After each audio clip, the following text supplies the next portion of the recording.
If 8x plus 12 equals 24, what is the value of 24x plus 36? A. 4, B. 6, C. 8, D. 72.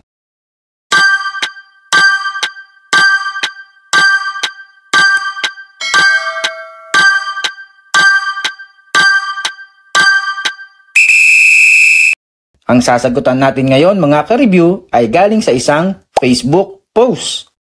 May mga nagbigay na ng solusyon o sagot sa problem ngayon. Pero para sa mga ka-review natin, gumawa din tayo ng solution dito sa Learn with Earl's Review channel.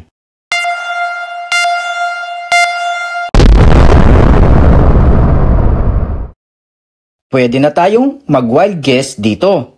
Kung titingnan natin ang mga choices, kapansin-pansin ang paglayo niya sa'yo. Kapansin-pansin ang paglayo ni letter D sa ibang choices. Kung medyo mahihirapan tayo sa pagsagot, i-wild guess natin si D72.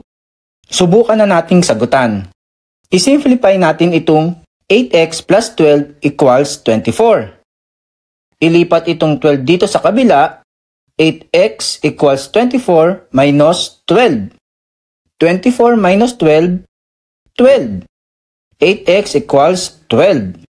Para makuha ang value ng x, divide natin both sides by 8.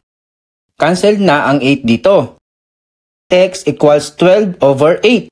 Or reduce to lowest term, magiging 3 over 2. Substitute natin yan dito sa 24x plus 36. 24, tapos yung value ng x na 3 over 2 plus 36. 24 times 3, 72 over 2 plus 36.